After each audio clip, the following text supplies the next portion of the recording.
আল্লাহ তাআলা মুসা আলাইহিস সালামকে বানায় ফেললেন। এখন বাঁচবে কেমনে? তারে তো মেরে ফেলবে ফেরাউন। দেখেন অবস্থা। আল্লাহ তাআলা বললেন বাক্সবন্দি করে তারে নদীতে ছেড়ে দাও। মায়ের কয়েকটা কন্যা সন্তান হয়েছে, এই প্রথম ছেলে মুসা আলাইহিস সালাম। তাকে বাক্সবন্দি করে আল্লাহর হুকুমে নদীতে ফেলে দিলেন। মা কাঁদতেছে, কাটা কবুতরের মতো ছটফট করছে। কলিজার টুকরো সন্তান নদীতে ভাসায় দেওয়া মায়ের জন্য কি অবস্থা বুঝতেই পারে।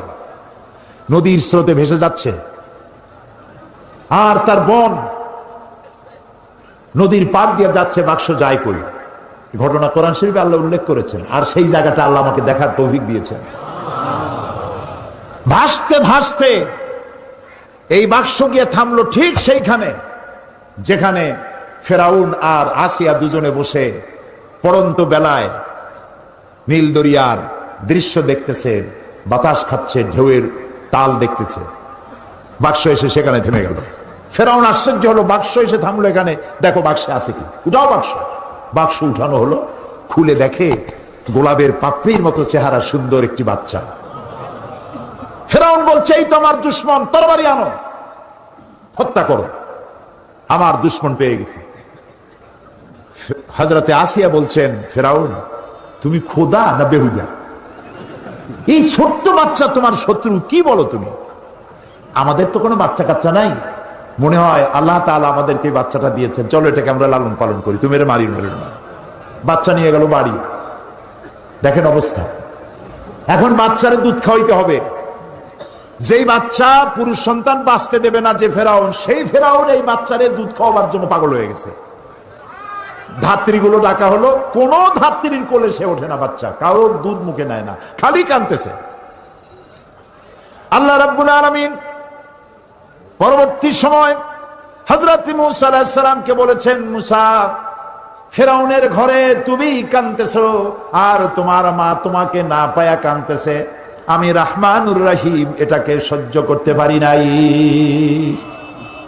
বোন গিয়ে বলছে ফেরাউনকে, জাহাপানা আমার কাছে একটা ধাত্রীর খবর আছে, ওই মেয়ে লোকটা যে কোনো বাচ্চা কোলে নিলি দুধ খায়। ফেরাউন বলছে নিয়ে আসো, যত টাকা লাগে দেবো। বোন গিয়ে তার মায়ের নিয়ে আসে, মা এসে বাচ্চা পেয়ে গেল, বাচ্চা কোলে নিল, বাচ্চা দুধ খাওয়া আরম্ভ করলো। ফেরাউনের বাড়িতে পয়সা দিয়া টাকা দিয়া ফেরাউন রাখলো আর দুধ খাওয়াইল। মুসা আলাইহিস সালাম একটু বড় হলেন, একটু বড় হয়েছেন, নাদুস নুদুস চেহারা।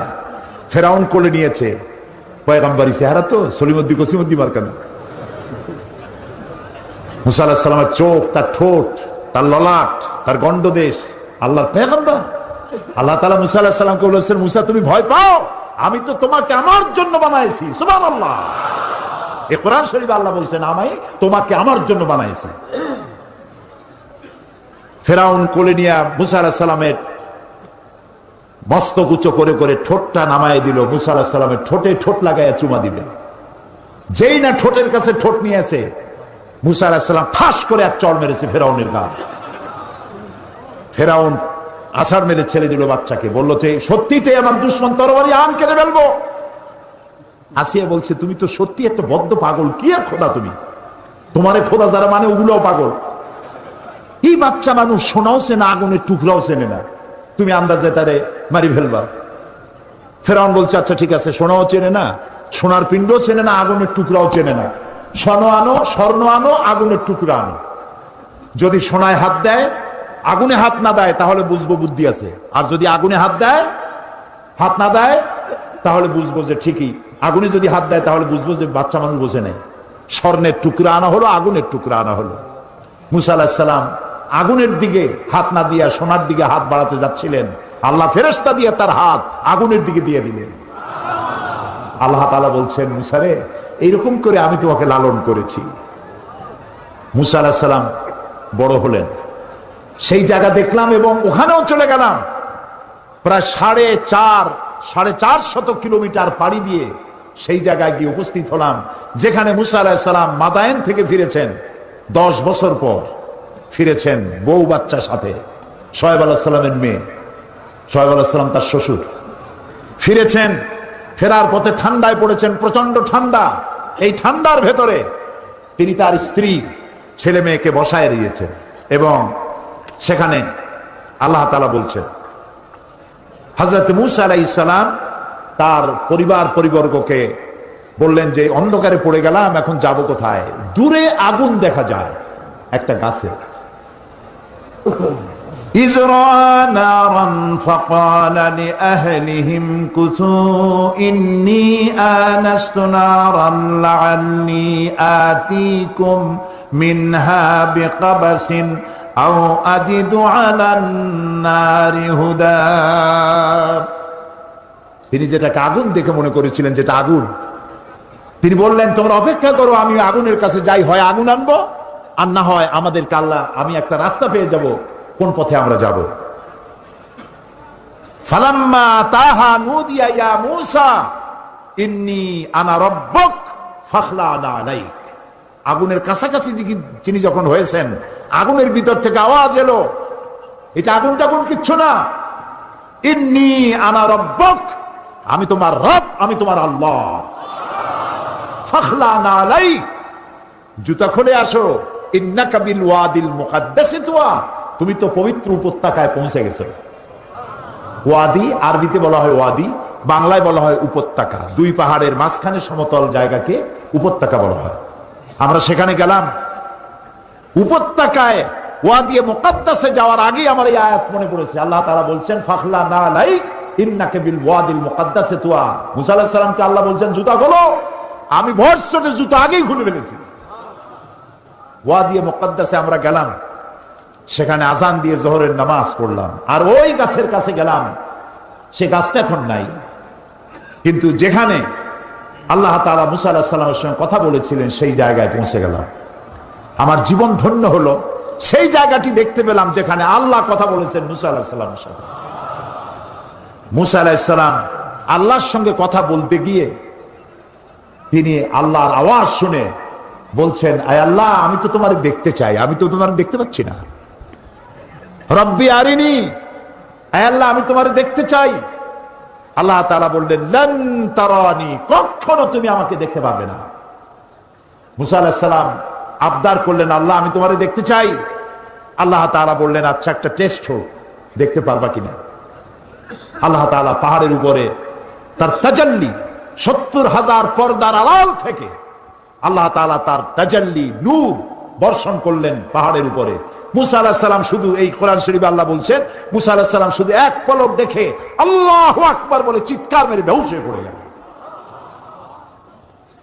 পাশেই তুর পাহাড়, তুরের উপরে আল্লাহ তাআলা একটা সূরা নাযিল করেছেন, ওয়াতিন ওয়াজ জাইতুন ওয়া তুর সিনিন। তুরের আল্লাহ তাআলা কসম করেছেন, যেই পাহাড়ে উঠলে পরে আকাশের মেঘ ধরা যায়, এত উঁচা পাহাড়। এই পাহাড়ের উপরে ৪০ দিন তিনি ইতিকাফ অবস্থায় ছিলেন এবং সেখানে তওরাত নাজিল হলো। সে জায়গাও আল্লাহ দেখার তৌফিক দিলেন। এরপরে মূসা আলাইহিস সালামের সঙ্গে সংগ্রাম ছিল যেই ফেরাউন, সেই ফেরাউনকে দেখার ইচ্ছা হলো আমার, যেই শয়তানটার একটু দেখি। ৪০ পাউন্ড জাদুঘরে ঢুকতে লাগে, শয়তান তালাশ করতেছি, পাই না। জিজ্ঞেস করলাম যে আসল শয়তানটা কই? বললো সে তো দোতলা। ওইটারে দেখতে গেলে আরো ৪০ পাউন্ড দরকার। সে পয়সাও দিলাম দেখার জন্য। উপরে যখন গেছি যাই দেখি এরকম একটা বড় বাক্স, গ্লাসের বক্স, এর ভিতরে মিস্টার ফেরাউন চিতই শুয়ে আছে। ওই জায়গাও দেখেছি যেখান থেকে ফেরাউন মূসা আলাইহিস সালামকে তাড়া করেছিল, আর দরিয়া ফেটে রাস্তা হয়ে গেল যেখান থেকে মূসা আলাইহিস সালাম হেঁটে গিয়েছিলেন। ৩ দিক থেকে ফেরাউনের শত্রুরা, ফেরাউন ৩ দিক থেকে আক্রমণ করেছে, পালাবার রাস্তা নাই। সাথী সঙ্গীরা বলছেন, ইয়া মূসা ইন্না লামুদরাকুন, আমরা তো পাকড়াও হয়ে গেছি, পালাবার পথ নাই। হযরতে মূসা আলাইহিস সালাম বলেন, কাল্লা রব্বি সায়াহদিন, কখনো নয়, চিন্তা করো না, আল্লাহ রাব্বুল আলামিন আমাদের জন্য পথ বের করে দেবেন। লক্ষ্য করছেন, ৩ দিকে শত্রু, একদিকে দরিয়া, পালাবার কোনো রাস্তা নাই। হযরতে মূসা আলাইহিস সালাম বলছেন, ভয় পাইও না, পথ দেখায় দেবে কে? বলে আল্লাহ পাক পথ দেখিয়ে দিবেন। রাস্তা তৈরি হয়ে গেল। মূসা আলাইহিস সালাম রাস্তার ভিতর দিয়া চললেন, দরিয়ার অর্ধেক পর্যন্ত এসেছেন। ফেরাউন তার দলবল নিয়ে এসে দেখে বিশাল রাস্তা, ওই রাস্তা দিয়ে ওরাও নামছে। ঠিক মাঝখানে যখন এসেছে, আল্লাহ তাআলা বলছেন, দরিয়াকে হুকুম করলেন বন্ধ হয়ে যা, বন্ধ হয়ে যায়, এটা তো বলার দরকার নেই। আল্লাহ আল্লাহ যখন কিছু ইচ্ছা করেন কি বলেন, খন হয়ে যা, দিনান দেয়ার হয়ে যায়। দরিয়া বন্ধ হয়ে গেল, সাথী সঙ্গী যা ছিল সুবনি খাইয়া মরিয়া সব শেষ। ফেরাউন ডুবতেছে আর উঠতেছে, পানি খেতে খেতে পেট একেবারে পোটকা মাছের মতো মোটা হয়ে গেছে। ফেরাউন বলছে, আমানতু আন্নাহু লা ইলাহা ইল্লাল্লাযী আমানাত বিহি বানু ইসরাঈল। আয় আল্লাহ, আমি ঈমান এনেছি ওই আল্লাহর উপরে যে আল্লাহর উপরে ঈমান এনেছে বনি ইসরাঈলেরা। আল্লাহ ওয়া আনা মিনাল মুসলিমিন, আর আমি তো একজন মুসলমান, আমার সুবাও কেন, এই তো কালেমা পড়লাম। আল্লাহ তাআলা বলছেন, আন আন ওয়াকাদ আসাইতা ক্বাবলু ওয়া কুনতা মিনাল মুফসিদিন। এখন তুমি বলছো আমি মুসলমান, অথচ তুমি বছরের পর বছর ধরে আমার বান্দাদের উপরে জুলম করেছো, অত্যাচার করেছো। ওয়া কুনতা মিনাল মুফসিদিন।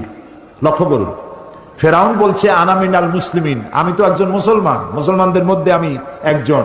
আল্লাহ বলছেন অকুনতা মিনাল মুফসিদিন, তুই তো সন্ত্রাসী। আল্লাহ তাআলা বলেন, আমি তোমাকে আজকে শুধু মারবই না, আলিয়াউমা নুনাজ্জিকা বিবাদানিক, আমি তোমাকে শুধু মারবই না, আমি তোমার শরীরকে হেফাজত করব। পানিতে তোর শরীর পচবে না, পানির প্রাণীগুলি তোরে খাবে না, মাটিতে পচবে না, আমি তোমার দেহকে শুটকি বানায় রাখবো। কিয়ামত পর্যন্ত যত স্বৈরাচার পৃথিবীতে আসে তারা যেন তোমার থেকে উপদেশ নিতে পারে। ফেরাউনের লাশের কাছে দাঁড়িয়ে কোরআনের আয়াত আমার মনে পড়লো। দেখতে পেলাম ফেরাউনের একটা দাঁত দেখা যায়, চোখের সাদা অংশ দেখা যায়, মাথায় কিছু চুলও আছে, এখন হাতের দুই একটা নখও আছে, হাত পা বাইর করা, বাকি বডিটা কাপড় দিয়ে জড়ানো। কোরআন তার কথা যে কত সত্য চিরন্তন, এসব জিনিসগুলি দেখলে স্পষ্ট হয়ে যায়। আল্লাহর মেহেরবানি, আমার মিশর সফরের সময় আল্লামা বদরুদ্দিন আইনি রহমতুল্লাহ আলাইহের মাজার জিয়ারত করার সুযোগ হলো। ইমাম শাফি রহমতুল্লাহ আলাইহির মাজার, ইমাম ওয়াকি, হযরত হারুন আলাইহিস সালাম, ইলিয়াস আলাইহিস সালাম, হযরত লোকমান, হযরত আবু দারদা রাদিয়াল্লাহু তাআলা আনহু, তাদের কবর জিয়ারতের সুযোগ হলো। এবং সেই মসজিদেও নামাজ পড়লাম, যেই মসজিদ হযরত আমর ইবনুল আস রাদিয়াল্লাহু তাআলা আনহু মিশর বিজয় করে মসজিদ তৈরি করেছিলেন। খতমে কোরআনের রাতে রমজান মাসে এখানে 5 লাখের উপরে মুসলমান নামাজে শরীক হয়। এত বড় বিশাল মসজিদ।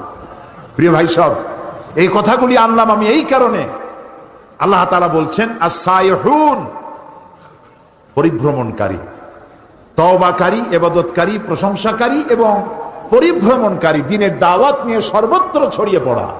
এবং এই দাওয়াত দিতে গিয়ে যত বিপদ আসে, সমস্ত বিপদ হাসি মুখে বরণ করা, কৌশলের সাথে বিপদের মোকাবেলা করা, এটা মুসলমানের কাজ, ইমানদারের কাজ। দাওয়াত পৌঁছানো, সকলের কাছে দাওয়াত দেওয়া। এরপরে 5 নম্বরে বলা হচ্ছে আর রাকিউন আস-সাজিদুন, রুকুকারী আর সেজদাকারী, অর্থাৎ নামাজ আদায়কারী। নামাজ আল্লাহ তাআলা সমস্ত ইবাদত দিয়েছেন জমিনে, শুনতেছেন? কালেমা, হজ, যাকাত, এসব কোথায় দিয়েছেন? জমিনে। নামাজ কোথায় দিয়েছেন? আরশে আজিমে। এই নামাজ আল্লাহ তাআলা ফরজ করেছেন। নবী করিম সাল্লাল্লাহু আলাইহি ওয়াসাল্লামের মেরাজে আল্লাহ তাআলা তাকে এই নামাজ যখন হাদিয়া দিলেন, তিনি ফেরার পথে মুসা আলাইহিস সালামের সঙ্গে দেখা হলো। তিনি জিজ্ঞেস করলেন, আল্লাহ তাআলা আপনাকে কি দিয়েছেন? তিনি বললেন, আমার উম্মতের জন্য 5 ওয়াক্ত নামাজকে, 50 ওয়াক্ত নামাজকে তিনি ফরজ করে দিয়েছেন। মুসা আলাইহিস সালাম বললেন, সর্বনাশ, আমি তো বনি ইসরাইল নিয়ে বহু বছর কাটাইছি, মানুষ যে কত বেকায়দা, 50 ওয়াক্ত নামাজ আপনার উম্মতেরা পড়তে পারবে না, আপনি কমায় আনেন। তিনি গেলেন এবং আল্লাহর কাছে বললেন, আল্লাহ তাআলা 10 ওয়াক্ত কমায় দিলেন। আবার আসলেন, আবার গেলেন, আবার আসলেন, আবার গেলেন, থাকলো কত? 5। মুসা আলাইহিস সালাম বলেন, আমি আশঙ্কা করি এই 5 ওয়াক্তও পারবে না, আপনি আরো কমান। নবী করিম সাল্লাল্লাহু আলাইহি ওয়াসাল্লাম বললেন, আমি আল্লাহর কাছে আর যাইতে পারবো না, আমার শরম করে। আল্লাহ দিলেন 50 ওয়াক্ত, আপনার বারবার ইনসিস্ট করার কারণে আমি গেলাম, আল্লাহ কমাইতে থাকলেন, আমি আর পারবো না কমাইতে। আল্লাহ রাব্বুল আলামিন বলেন, নবী আমি আপনাকে 50 ওয়াক্ত নামাজ আপনার উম্মতের জন্য ফরজ করে দিয়েছিলাম, কমাতে কমাতে 5 ওয়াক্ত আনা হলো। যেহেতু আমি আল্লাহ বলেছি 50 ওয়াক্ত, আপনার উম্মতেরা যারা 5 ওয়াক্ত নামাজ আদায় করবে, 50 ওয়াক্তের সওয়াব আমি আল্লাহ তাদের আমলনামায় দিয়ে দেব। তাহলে যে ব্যক্তি নামাজ আদায় করলো সে 50 ওয়াক্ত গেইন করলো, সুবহানাল্লাহ বলেন। আর যে ব্যক্তি নামাজ পড়লো না সে কতটা লস করলো? 50 ওয়াক্ত লস করলো। এই নামাজকে আল্লাহ তাআলা ফরজ করেছেন। মেয়ে লোকের জন্য প্রতি মাসে একটা কনসেশন আছে নামাজের, আল্লাহ মাফ করে দিয়েছেন। তার পিরিয়ড যখন আসবে পড়া লাগবে না, আল্লাহ মাফ করেছেন, আলহামদুলিল্লাহ। এটা মেয়েদের জন্য কনসেশন আল্লাহর পক্ষ থেকে। কিন্তু পুরুষ 2 অবস্থা, পাগল, বেহুশ, এই 2 অবস্থা ছাড়া পুরুষের জন্য নামাজ কোন অবস্থায় মাপ নাই। আল্লাহর নবী বলেন, মান তারাকা সালাতান মুতাআম্মিদান ফাকাদ কাফারা, ইচ্ছে করে যে নামাজ ছেড়ে দিল সে কুফরি করলো। নাউজুবিল্লাহ। রাসূলকে জিজ্ঞাসা করা হয়েছে, আল্লাহর বান্দা এবং কাফের দুটোর মধ্যে পার্থক্য কি? রাসূলুল্লাহ বলেছেন, নামাজ। নামাজ, যে ব্যক্তি নামাজ পড়লো সে ব্যক্তি আল্লাহর বান্দা, যে নামাজ পড়লো না সে কুফরি করলো। নামাজ না পড়া কুফরি, নামাজ না পড়া কি? রাসূলুল্লাহ বলছেন, লা দীনা লিমান লা সালাতা লাহু, যার কাছে নামাজ নাই তার কাছে দ্বীন নাই, ঈমান নাই, চরিত্র নাই, কিচ্ছু নাই। প্রিয় বগুড়াবাসী, প্রিয় উপস্থিতি, ভাই এবং বোনেরা, আল্লাহর নবী বলেছেন, যে ব্যক্তি নামাজ আদায় করে না, ইচ্ছে করে নামাজ ছাড়ে, আল্লাহ এবং রাসূলের সাথে তার কোনো সম্পর্ক থাকে না। সমস্ত সম্পর্ক আল্লাহ কাট করে দেন। আল্লাহ তার দিকে রহমতের নজরে তাকান না। কিয়ামতের দিন আল্লাহ তাআলা রহমতের নজরে তাকাবেন তো নাই। প্রথম প্রশ্ন করবেন বান্দাকে নামাজের কথা। প্রথম প্রশ্ন কি হবে? নামাজ। আল্লাহ তাআলা বলবেন, এই কোরআন শরীফে আছে, আল্লাহ তাআলা বলবেন, আমারে সেজদা দাও। এই হাসরবাসীরা আমারে সেজদা দাও। আল্লাহ তাআলা কোরআন শরীফ বলছেন, শুধুমাত্র নামাজিরা সেজদা দিতে পারবে, আর কেউ সেজদা দিতে পারবে না। পার্থক্যটা তখনই ধরা পড়বে, তারা কাফের, তারা মুসলমান। নামাজ, নামাজ। আচ্ছা বলুন তো, শয়তান আল্লাহর কয়টা হুকুম লঙ্ঘন করেছিল? বলেন। মাত্র একটি। 5 ওয়াক্ত নামাজের মধ্যে আল্লাহর হুকুম কয়টা? ফরজ কয়টা? 17টা। বলেন কয়টা? যে ব্যক্তি 24 ঘন্টায় 5 ওয়াক্ত নামাজকে ছেড়ে দিল, সে আল্লাহর কয়টা হুকুম নষ্ট করলো?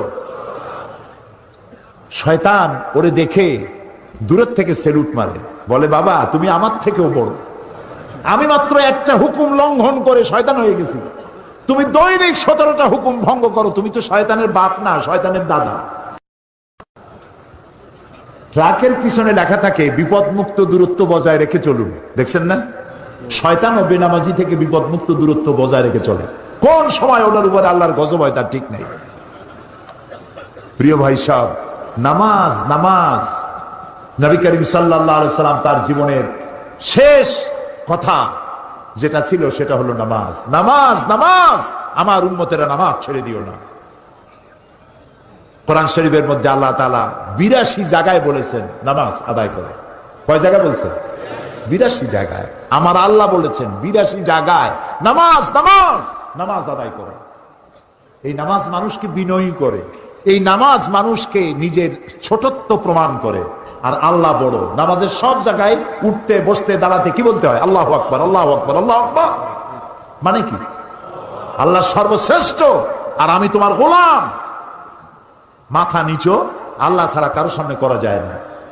আপনাদের মনে আছে 1996-তে আমি যখন পার্লামেন্টে প্রথম গেলাম, আমি গিয়ে দেখলাম সেইখানে মন্ত্রী, এমপি গোষ্ঠী সুদ্ধা ভিতরে ঢুকতেছে, মাথা নিচু করে, মাথা নিচু করে, ঠিক এইভাবে নিচু করে ঢোকে। আমি জিজ্ঞেস করলাম আমার পাশে যিনি বসা, ভাই আমি তো নতুন মানুষ, পার্লামেন্টে জীবনে আসি নাই, এই যে যারা ঢুকতেছে মন্ত্রী এমপি গোষ্ঠী সুদ্ধা রুকু দিয়ে ঢোকে কেন? কয়েছে না রুকু না, এটা নিয়ম, আপনি তো বোঝেন না। আমি বললাম বুঝি না বলি তো জিজ্ঞেস করতেছে মাথা নিচু করে কেন। দেখেন আমাকে বই দিল, বইতে rules of procedure article number 267, ওখানে লেখা আছে পার্লামেন্টে ঢোকার সময় এবং বেরোবার সময় উভয় অবস্থায় স্পিকারকে সম্মান জানাবার উদ্দেশ্যে মাথা ঝুঁকাইয়া সম্মান প্রদর্শন করিতে হইবে। নাউযুবিল্লাহি মিন যালিক।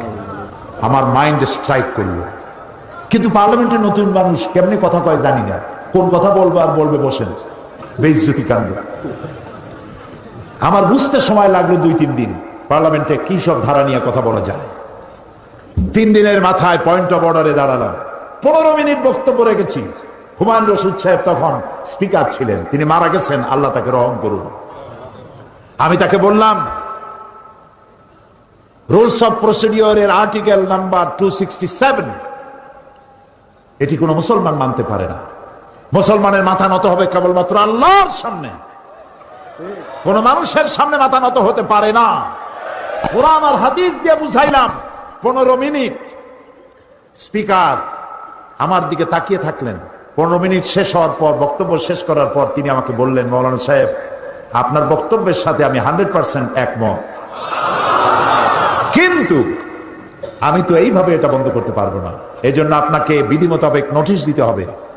নোটিশ কমিটি তুলবে, সেখানে আলোচনা হবে, সেখানে আলোচনা সিদ্ধান্ত যেটা হয় সেটা পার্লামেন্টে আসবে, তারপরে আমার রুলিং যাবে। আমি যথাবিহিত নোটিশ দিলাম, আলোচনা হলো। এই আলোচনার পর আমার নোটিশ নিয়ে তদানীন্তন সরকার ডিপ ফ্রিজের মধ্যে আটকাই দিল, আর বের হলো না 5 বছরে। আল্লাহ আবারও আমাকে নির্বাচিত করাইয়া পার্লামেন্টে ঢুকালেন, আর আমার টার্গেট ছিল এটা বন্ধ করতে হবে। এই পার্লামেন্টে এসে আমি আবার এই বিষয় উত্থাপন করলাম, নোটিশ দিলাম, মিটিং এ উঠলো, সিদ্ধান্ত হলো বর্তমান পার্লামেন্ট এটা অ্যাকসেপ্ট করেছে, কিয়ামত পর্যন্ত বাংলাদেশ পার্লামেন্টে আর স্পিকারের সামনে মাথা ঝুঁকাইতে হবে না।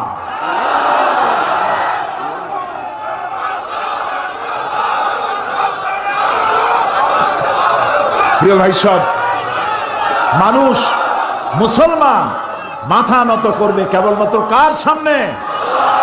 আল্লাহ ছাড়া কারোর সামনে মাথা নত করা যাবে না। আর নামাজ একমাত্র সিস্টেম যার মধ্য দিয়ে নিজেকে ছোট করা যায়। আল্লাহ সব থেকে বড়, আমি ছোট।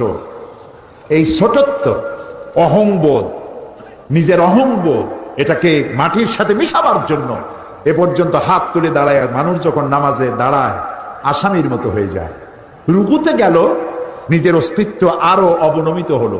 সেজদা যখন দিল তখন তার অহংকার মাটির সাথে মিশে গেল। আমি সেজদা দিয়ে বললাম, আল্লাহ তুমি শ্রেষ্ঠ, আমি তোমার গোলাম। আল্লাহ রসুল বলেছেন, প্রশ্ন করা হয়েছে, রাসূল বান্দা আল্লাহর নিকটবর্তী হয় কখন? নবী করিম সাল্লাল্লাহু আলাইহি ওয়াসাল্লাম বলেছেন, বান্দা যখন সেজদা দেয় একদম আল্লাহর কাছে চলে যায়। রাসূলুল্লাহ বলছেন, আমার উম্মতেরা ও সাহাবীরা যখন সেজদা দিবা তখন মনে করবা তুমি তোমার মাথা আল্লাহ তাআলার কদম মোবারকের উপরে রেখে দিয়েছো। দেখেন না, মানুষ বলে ভাই এমন কাজ আমার ছেলেতে করছে, আমার নাক কাটা গেছে। সত্যি কি নাক কাটছে নাকি? না, মর্যাদাহানি হয়েছে। আবার বলে আমার কপাল খুলে গেছে। কপাল কি খোলে টলে গেছে?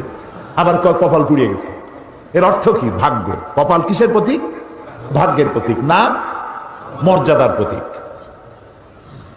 কেউ যদি তার মর্যাদা বাড়াতে চায়, কেউ যদি তার ভাগ্য সুপ্রসন্ন করতে চায়, তাহলে প্রত্যেক দিন দৈনিক 5 বার মাটি নামক দাসখতের উপরে নাক আর কপাল নামক কলম দিয়া সই করতে হবে 5 বার, আল্লাহ আমি কেবলমাত্র তোমারই গোলাম, তুমি ছাড়া কারো গোলাম নই। ফজরে একবার, জোহরে একবার, আসরে একবার, মাগরিবে একবার, আবার রাত্রে শুতে যাব তখনও আর একবার। সর্বত্র আল্লাহু আকবার, আল্লাহু আকবার বলেন সবে, আল্লাহু আকবার। সব ক্ষেত্রে আল্লাহু আকবার। পৃথিবীতে যখন আসছিলাম তখন কানে কি শুনেছি মনে আছে? মনে নাই, তবে আপনারা জানেন আজানের প্রথম শব্দ কি? ইকামতের প্রথম শব্দ কি? নামাজের প্রথম শব্দ কি? জীবনের শেষ নামাজ সালাতুল জানাজা, প্রথম শব্দ কি? শেষ শব্দ কি? এর দ্বারা প্রমাণ হলো আমার জন্ম থেকে কবরে যাওয়া পর্যন্ত জীবনের প্রতিটি ক্ষেত্রে আমি গোলাম, আমাকে ঘোষণা করতে হবে আল্লাহু আকবার। খুব দুর্ভাগ্য আমার দেশের এরকম রাজনৈতিক দলও আছে যাদের মিছিলে মিটিংয়ে আল্লাহু আকবার শোনা যায় না, হাজারো স্লোগান দেয়, আল্লাহু আকবার বলে না। বগুড়া এরকম দল নাই। কি দুর্ভাগ্য!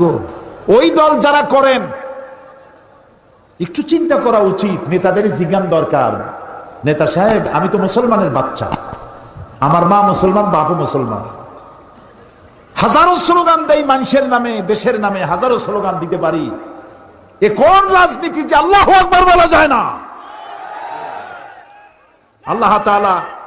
আল্লাহ তাআলা এই অভিশপ্ত রাজনীতির হাত থেকে আমার জাতিকে রক্ষা করুন।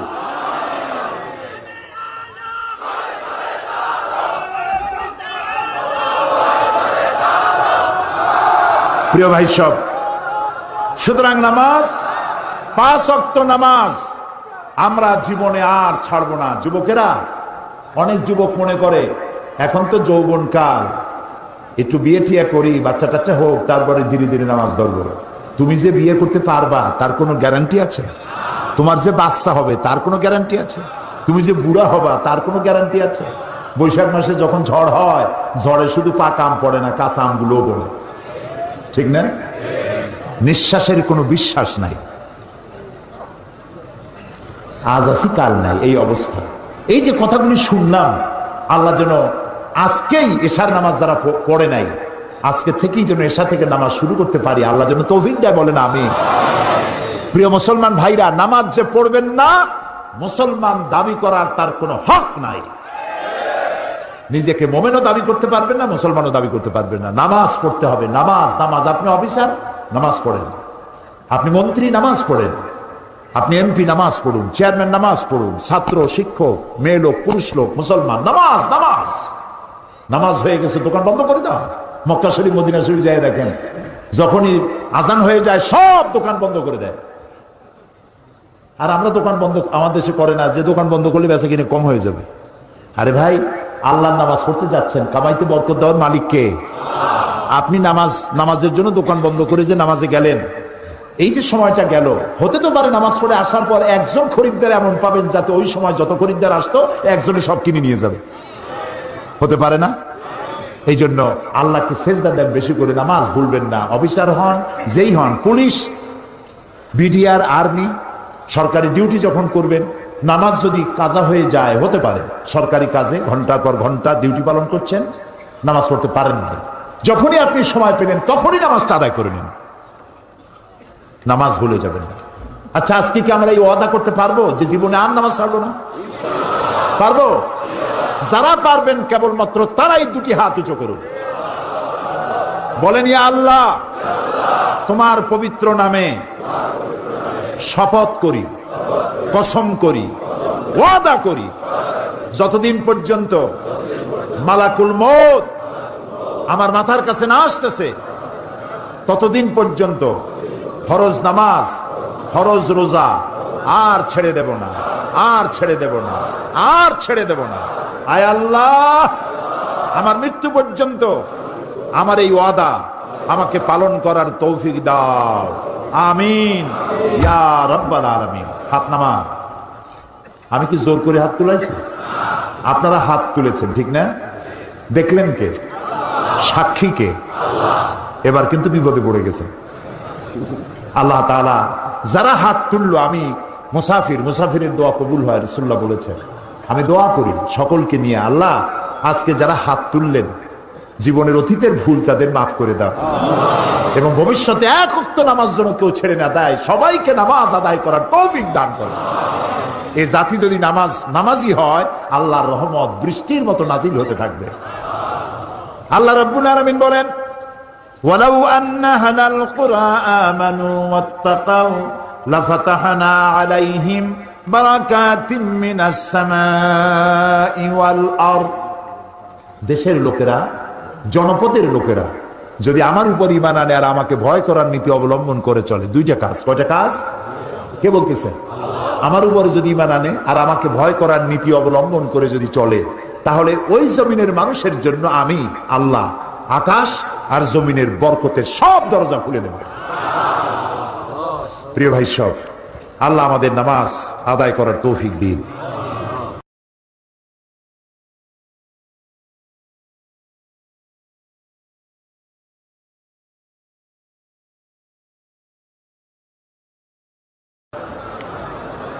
আলহামদুলিল্লাহ নাহমাদুহু ওয়া নাস্তাঈনু।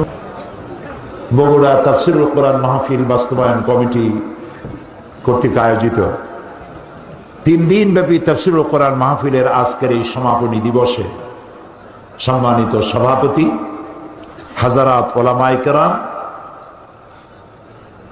সম্মানিত বগুড়াবাসী এবং পার্শ্ববর্তী জেলা থেকে আগত সম্মানিত ভাইয়েরা, পর্দার আড়ালের মা এবং বোনেরা, আসসালামু আলাইকুম ওয়া রাহমাতুল্লাহি ওয়া বারাকাতুহু।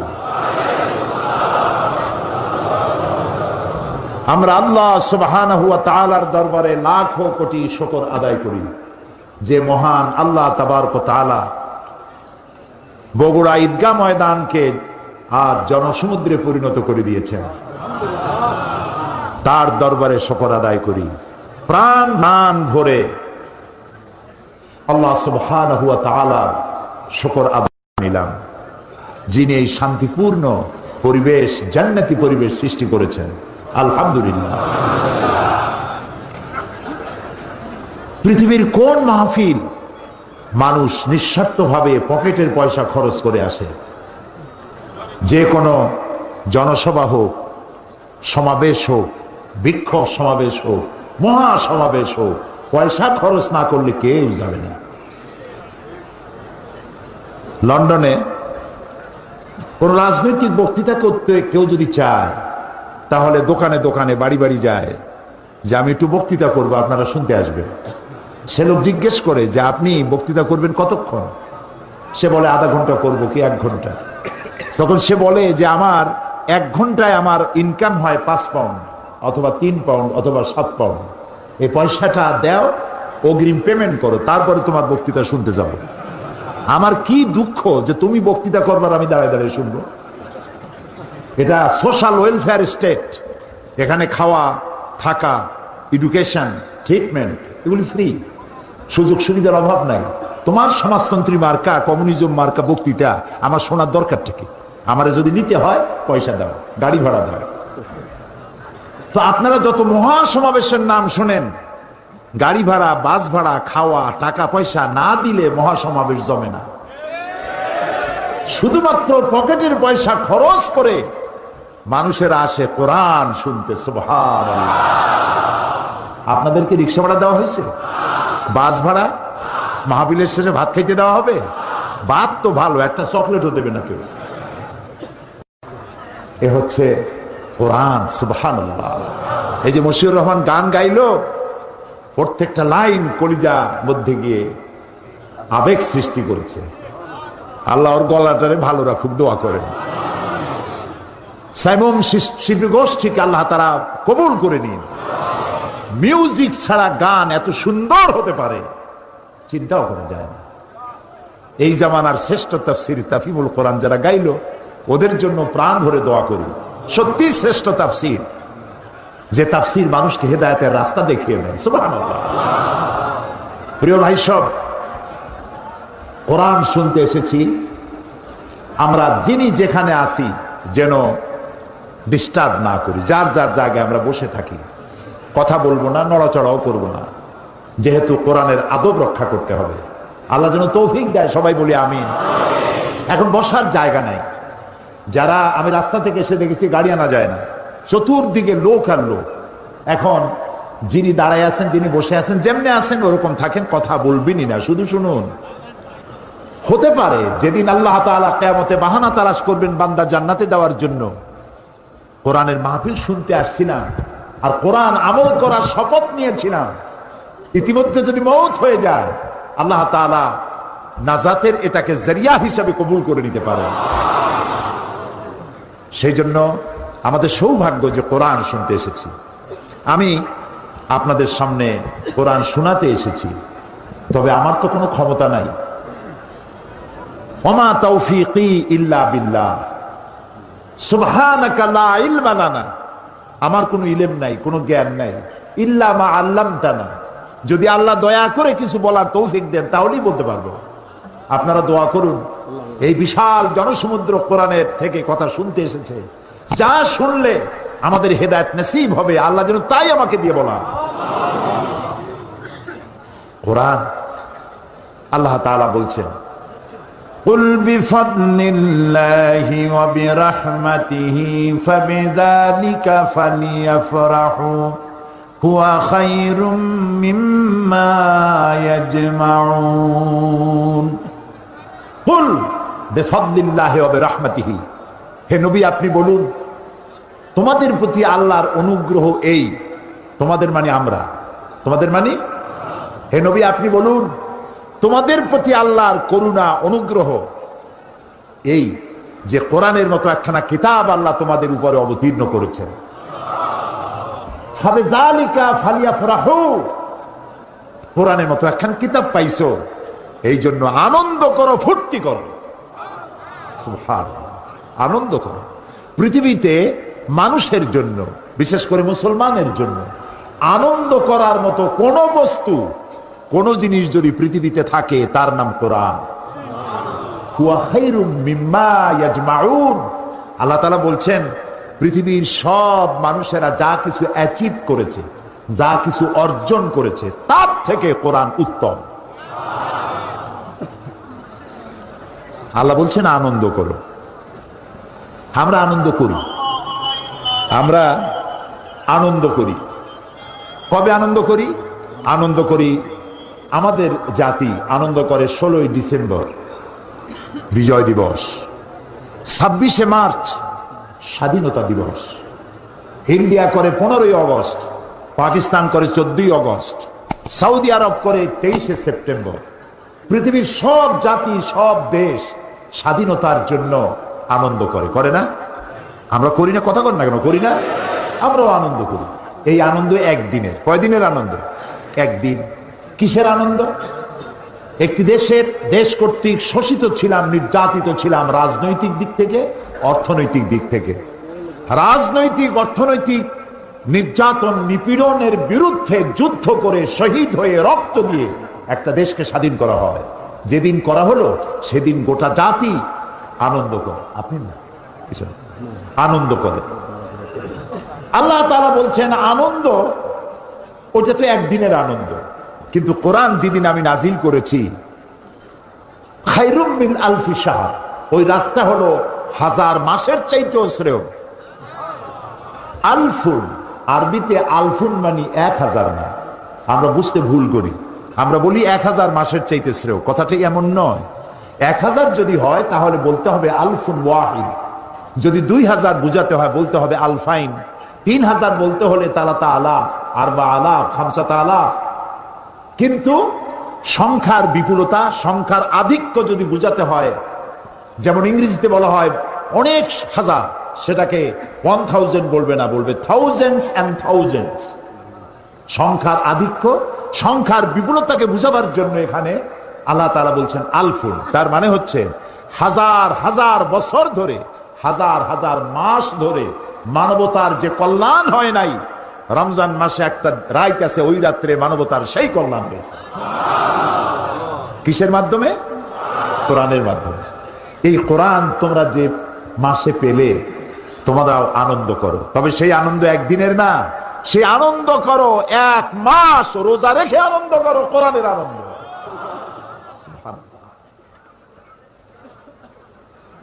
সেই কোরআন একটা মৃত্যুপ্রায় জাতিকে উদ্ধার করেছিল পৃথিবীতে।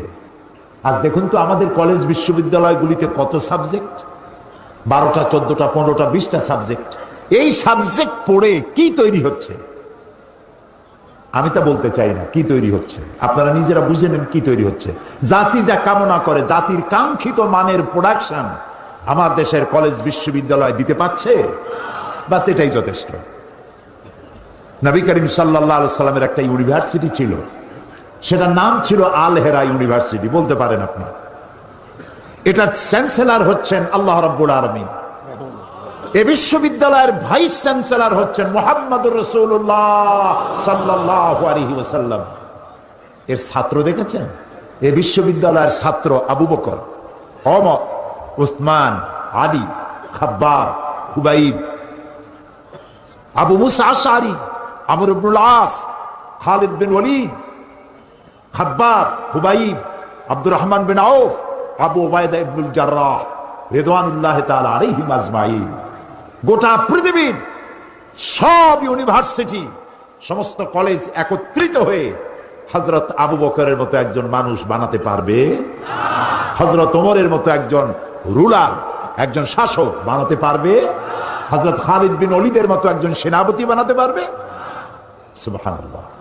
এ হচ্ছে সেই কোরআন, যে কোরআন কৃতদাসদেরকে বাদশা বানাইছে, যে কোরআন মরুভূমির বেদুইনদেরকে ধরে রাষ্ট্রপ্রধান বানিয়ে দিয়েছে। এ হচ্ছে সেই কোরআন, যে কোরআন সাদা এবং কালোর আকাশচুম্বী ব্যবধান দূর করে সাদা কালো মানুষকে এক প্ল্যাটফর্মে দাঁড় করিয়ে দিয়েছে। এ হচ্ছে সেই কোরআন। সেই কোরআনের বিশদ আলোচনা আমি তো করতে পারবো না। আমি যেখান থেকে আলোচনা শুরু করেছিলাম নিশ্চয়ই আপনাদের মনে আছে। কোন সূরা বলেন তো? কত নম্বর আয়াত? আলহামদুলিল্লাহ, আল্লাহ তাআলা আমাদের জেহেন শক্তি যেন আরো বাড়ায় দেন, বলি আমিন। কোরআন হাদিসের যা শুনি মৃত্যু পর্যন্ত আল্লাহ আমাদের ব্রেনের মধ্যে তা তুমি রেখে দিও এবং আমল করার তৌফিক দিও। আপনাদের মনে আছে সূরা তওবার 111 112 নম্বর আয়াত। এ দিয়ে আমি কি বলতেছিলাম? মুমিনের কোয়ালিটি, মুমিনের শর্ত, গুণাবলী, তার মধ্যে কতগুলি গুণ থাকতে হয়। গতকাল কয়টা বলছিলাম? মোট কয়টা? আলহামদুলিল্লাহ, আজকে 5টা বলবো ইনশাআল্লাহ। শোনার ধৈর্য আছে তো? আলহামদুলিল্লাহ, আল্লাহ সকলকে ধৈর্য দিন, যেন এখান থেকে উঠে কোনো হাজাতের জন্য না যাওয়া লাগে। আল্লাহ যতক্ষণ বলান ততক্ষণ যেন আমরা নিরাপদে বসে শুনতে পারি। আল্লাহ তৌফিক দাও। আল্লাহ তোমার আরশ থেকে তাকায় দেখো, বগুড়াবাসী কোরআন শুনতেছে, তাকায় দেখো। আল্লাহ তাআলা গোটা জাতিকে আল্লাহ কোরআনের হেদায়েত দিয়ে মালামাল করে দাও।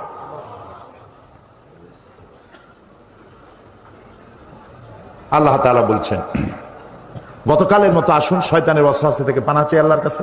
সবাই পুরুষোচিত কণ্ঠে বলা বিতাড়িত মরদুদ শয়তানের ওয়াসওয়াসা থেকে পানাহ চাই পরম করুণাময় আল্লাহ রাব্বুল আলামিনের নামে। শুরু করছি।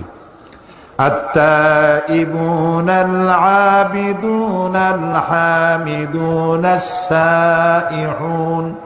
السائحون الراكعون الساجدون الآمرون بالمعروف والناهون عن المنكر والحافظون لحدود الله وبشر المؤمنين। আল্লাহ তাআলা বলছেন, যে মোমেনদের জান এবং আমি জান আর মাল কিনে নিয়েছি। কি কিনে নিয়েছেন? জান মাল। যে মোমেনের আমি কিনে নিলাম আর তাদেরকে দিলাম জান মালের বিনিময় কি দিলাম? জান্নাত। ওই মোমেন কারা? সেই মোমেনের কোয়ালিটি বলা হচ্ছে। গতকাল বলেছি বারবার তওবাকারী, আল্লাহর ইবাদতকারী, আল্লাহর প্রশংসাকারী। 4র্থ নম্বরে বলা হচ্ছে আস-সাইহুন। আস-সাইহুন কোন কোন মুফাসসির লিখেছেন এর অর্থ আস-সাইমুন, রোজা পালনকারী। তো আস-সাইমুন রোজা পালনকারী যদি আল্লাহ বলতে চান তাহলে আস-সাইমুন বললেই হতো, কিন্তু অধিকাংশ মুফাসসিরিন কেরাম বলেছেন আস-সাইহুন শব্দের অর্থ হলো পরিভ্রমণকারী। আমরা পরিভ্রমণকারী অর্থই গ্রহণ করি।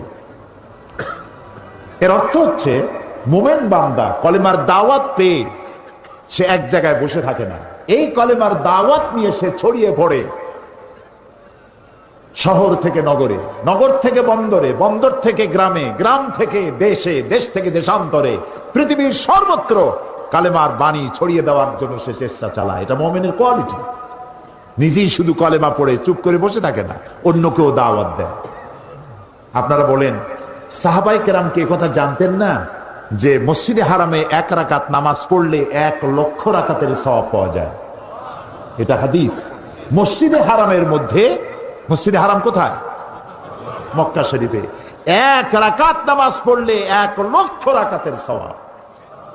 একবার আল্লাহ বললে 1 লক্ষ বার আল্লাহ বলার সমান। 1 খতম কোরআন শরীফ পড়লে 1 লক্ষ বার খতম করার সমান। সাহাবায়ে কেরাম জানতেন না? অবশ্যই জানতেন। এই ইবাদতের জন্য তাদের লোভ ছিল না? অবশ্যই ছিল। তারপরেও ইকামতে দ্বীনের দায়িত্ব নিয়ে তাদের কারো কবর হয়েছে চায়নায়, কারো কবর হয়েছে বসনিয়ায়, চেচনিয়ায়, রাশিয়ায়, জাপান, চায়না, এসব জায়গায় সাহাবায়ে কেরামদের কবর রয়েছে। দূর থেকে দূরান্তে কালেমার দাওয়াত নিয়ে তারা ছড়িয়ে পড়েছে।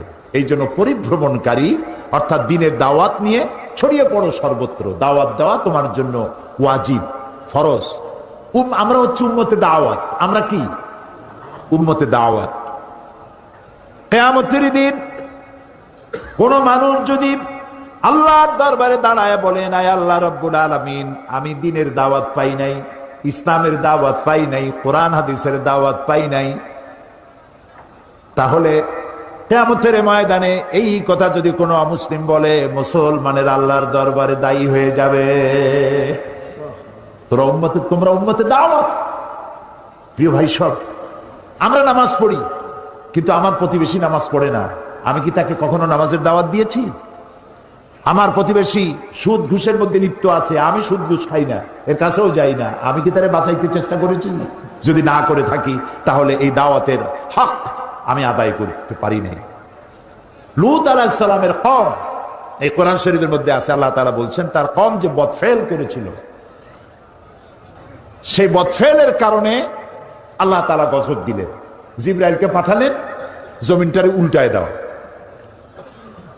লূত আলাইহিস সালাম তার মেয়ে এবং তার উপরে যারা ঈমান এনেছে তাদেরকে আগে বাইর করো, তার স্ত্রীকে বাইর করো না, যেহেতু তার স্ত্রী কাফেরদেরকে সহযোগিতা করেছে। তার স্ত্রী সুদ্দা, পুরা জমিনটাকে উল্টায় দাও, জবরকে জের বানায় দাও। হযরতে জিবরাইল এলেন, আল্লাহর কাছে ফরিয়াদ করলেন, রব্বুল আলামিন, যে জমিনকে তুমি গজব দিতে বলেছো, উল্টাই দিতে বলেছো, আমি তো এখানে এসে দেখলাম একটা লোক 30 বছরেরও বেশি কাল ধরে তোমার ইবাদত করছে, ঘরে অথবা জঙ্গলে কোথাও বসে বসে তোমার ইবাদত করছে। এই বেচারার ব্যাপারে কি করবো তা তো তুমি বলনি। আল্লাহ তাআলা বলছেন, জমিনটা উল্টাইয়া ওর মাথায় আগে রাখো, কারণ সে শুধু নিজেকে নিয়ে ব্যস্ত ছিল জাহান্নাম থেকে বাঁচাতে। ওর সামনে অসংখ্য মানুষ জাহান্নামের দিকে যাচ্ছে, সে তাদেরকে ফেরাবার দায়িত্ব পালন করে নাই। প্রিয় ভাই সব, মুসলমান হওয়া এটা কোনো খেল তামাশার বিষয় নয়। গরুর গোশত খাইলাম, আব্দুল করিমের ছেলে আব্দুর রহিম, মাথায় টুপি আছে, মুখে দাঁড়িয়ে আছে, মুসলমান না হইল না। দাওয়াতের হক আদায় করতে হবে, ভ্রমণ করতে হবে।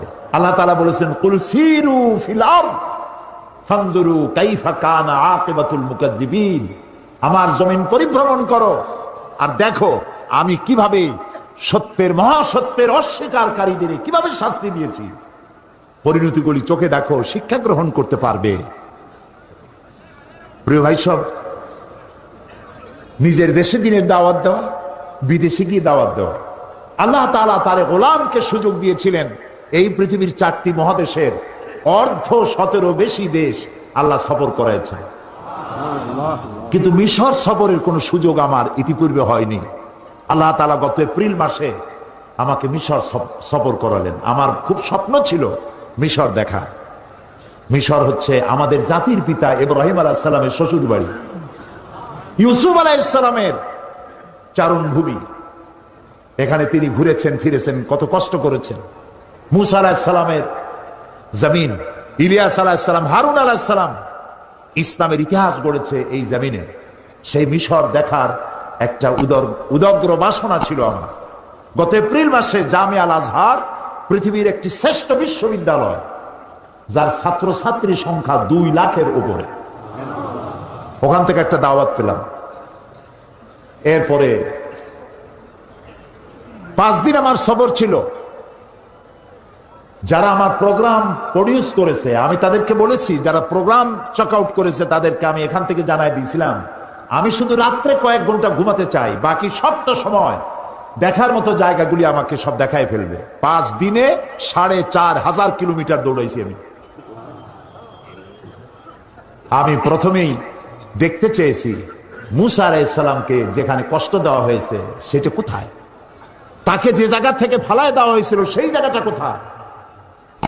আমাকে সেই সব জায়গা দেখানো হয়েছে, যেখানে তার মা হযরত মুসা আলাইহিস সালামকে ছেড়ে দিয়েছিল বাক্সবন্দি করে, বাক্সের মধ্যে বন্দি। আল্লাহ তাকে বলেছেন, মাকে বলেছেন, তুমি মুসার মা, তুমি তোমার বাচ্চাকে বাক্সের মধ্যে বন্দি করে এখান থেকে ফেলে দাও।